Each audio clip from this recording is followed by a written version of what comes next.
ꯍꯧꯖꯤꯛ ꯏꯁꯤꯡ ꯂꯥꯜꯂꯛꯄꯗꯨ ꯏꯪꯕꯅ ꯂꯣꯏꯔꯦ ꯌꯥꯝ ꯏꯪꯉꯦ ꯍꯧꯖꯤꯛ ꯌꯧꯒꯗꯧꯔꯦ ꯍꯤꯡꯒꯣꯜ ꯑꯁꯤꯗ ꯒꯣꯕꯤ ꯃꯆꯥ ꯃꯆꯥ ꯊꯥꯕ ꯍꯧꯔꯦ ꯃꯤꯈꯣꯏꯒꯤ ꯍꯧꯖꯤꯛ ꯂꯩꯀꯥꯏ ꯈꯣꯏꯒꯤ ꯍꯤꯡꯒꯣꯜꯅꯤ ꯁꯤꯅ ꯍꯋꯥꯏ ꯊꯔꯥꯛ ꯍꯋꯥꯏ ꯃꯇꯣꯟ ꯁꯟ ꯂꯩꯇꯦꯗ ꯁꯤꯗ ꯂꯩꯕ꯭ꯔꯣ ꯁꯤꯅ ꯇꯤꯜꯍꯧ ꯃꯆꯥ ꯈꯣꯏ ꯑꯣꯏꯔꯦ ꯁꯤ ꯍꯋꯥꯏ ꯊꯔꯥꯛꯁꯤ ꯌꯦꯡꯉꯨꯁꯤ ꯄꯥꯟꯕ ꯃꯇꯣꯟ ꯂꯣꯏꯅ ꯃꯥꯒꯤ ꯄꯥꯟꯕ ꯍꯧꯔꯦ ꯁꯤ ꯂꯩꯀꯥꯏꯒꯤ ꯒꯣꯕꯤꯁꯤ ꯈꯔ ꯐꯕ ꯍꯧꯔꯦ ꯍꯋꯥꯏ ꯃꯇꯣꯟ ꯍꯋꯥꯏ ꯊꯔꯥꯛꯁꯤ ꯌꯦꯡꯉꯨ ꯋꯥꯎ ꯐꯖꯩꯍꯦ ꯍꯋꯥꯏ ꯊꯔꯥꯛꯁꯤꯗꯤ ꯑꯁ ꯂꯩꯀꯥꯏ ꯈꯣꯏꯒꯤꯁꯤ ꯍꯤꯡꯒꯣꯜꯁꯤ ꯌꯥꯏ ꯏꯆꯟ ꯅꯨꯄꯤꯒꯤꯁꯤ ꯌꯦꯡꯁꯤ ꯀꯔꯝ ꯇꯧꯕꯒꯦ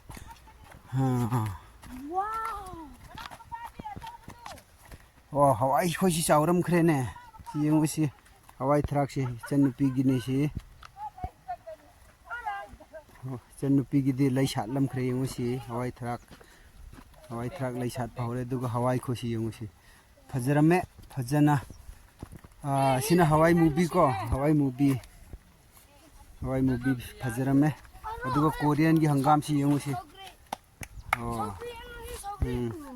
ꯐꯖꯩ ꯁꯧꯒꯔꯤ ꯁꯤ ꯀꯣꯔꯤꯌꯟꯒꯤ ꯍꯪꯒꯥꯝꯁꯤ ꯐꯖꯩ ꯌꯦꯡꯉꯨꯁꯤ ꯏꯆꯟꯅꯨꯄꯤꯒꯤ ꯂꯦꯞꯄꯁꯤ ꯏꯆꯟꯅꯨꯄꯤꯅ ꯂꯦꯞꯄꯁꯤ ꯌꯦꯡꯉꯨ ꯍꯋꯥꯏ ꯊꯔꯥꯛꯁꯤ ꯋꯥꯡꯉꯤꯍꯦ ꯕꯥꯕ꯭ꯔꯦ ꯕꯥ ꯁꯤꯗ ꯂꯩꯔꯦ ꯍꯋꯥꯏ ꯃꯨꯕꯤ ꯁꯣꯝꯗ ꯄꯤꯌꯥꯁ ꯈꯣꯏꯁꯤ ꯆꯥꯎꯔꯝꯈ꯭ꯔꯦ ꯀꯣꯔꯤꯌꯟ ꯍꯪꯒꯥꯝꯁꯤ ꯍꯦꯛꯄ ꯍꯧꯔꯕꯅꯤ ꯆꯤꯛꯄ ꯍꯧꯔꯕꯅꯤ ꯆꯤꯛꯄ ꯅꯠꯇꯅ ꯊꯥꯗꯠꯄ ꯍꯧꯔꯕꯅꯤ ꯁꯤ ꯃꯥꯒꯤ ꯃꯇꯣꯟ ꯆꯣꯡꯕꯁꯤ ꯈ꯭ꯋꯥꯏꯗꯒꯤ ꯍꯥꯎꯕꯅꯤ ꯍꯦꯟꯅ ꯁꯤ ꯐꯖꯩ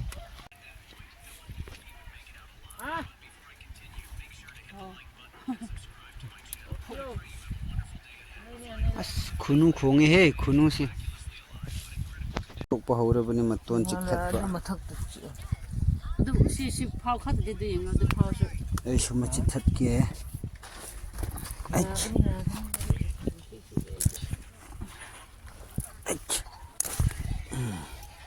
ꯐꯖꯩ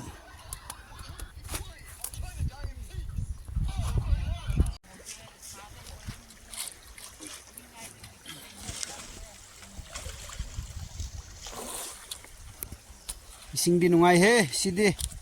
ꯇꯨꯔꯦꯟꯒꯤ ꯏꯁꯤꯡꯁꯤ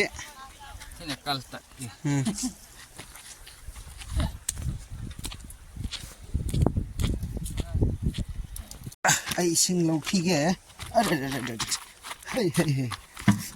ꯑꯩꯒꯤ ꯃꯣꯕꯥꯏꯜ ꯑꯣꯏꯅ ꯇꯥꯗꯅ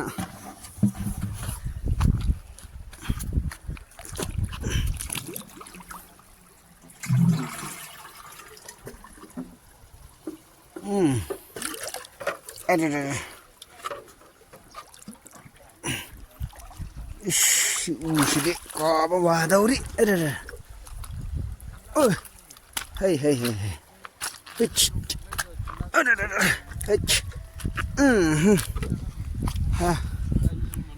ꯋꯥꯔꯦ ꯍꯧꯖꯤꯛꯁꯤ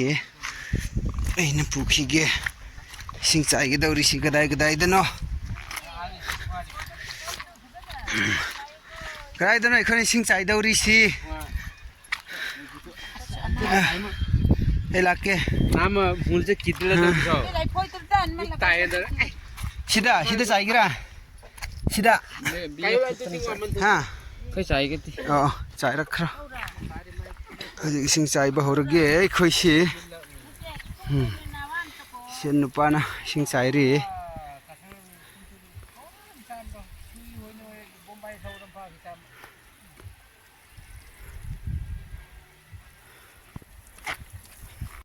ꯅꯍꯥꯟ ꯑꯩꯈꯣꯏꯅ ꯁꯤ ꯁꯦꯝꯕꯗꯣ ꯂꯣꯏꯅ ꯌꯨꯡꯕꯗꯣ ꯉꯁꯤ ꯁꯤ ꯃꯈꯥꯗ ꯈꯔ ꯍꯧꯔꯛꯈ꯭ꯔꯦ ꯈꯔ ꯌꯥꯝꯂꯛꯑꯦ ꯍꯧꯖꯤꯛ ꯏꯁꯤꯡ ꯆꯥꯏꯔꯒ ꯆꯥꯎꯔꯛꯀꯗꯧꯔꯤꯕꯅꯤ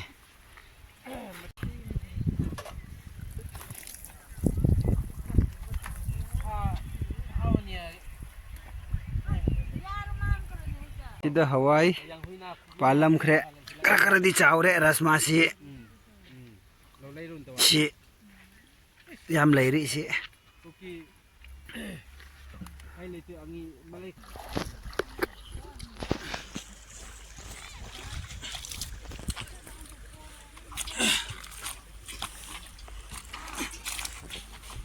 Hi guys, ai hojik ising sai na ngai ising si holli bani hojik si ising sai ga dawri bani Kairo ban taw de na diam ha hin ha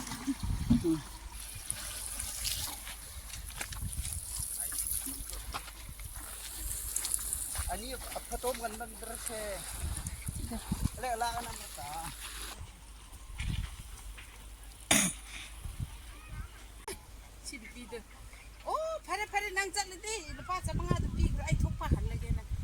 Hojik ising chaiba loire hingon makhaidu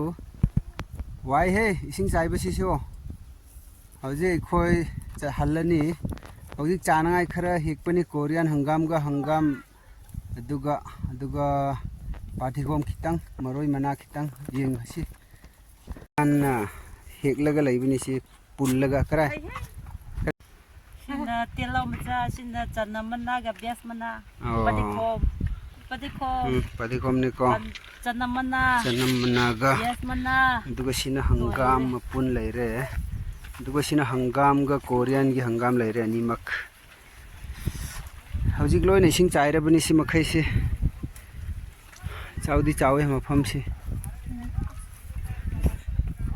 ai jengu si ising lan basi ai gi cha si ki amuk kichet pura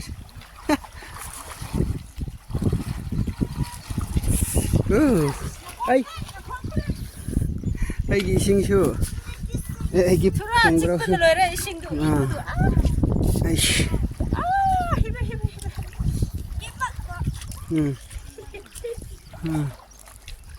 inge hey ha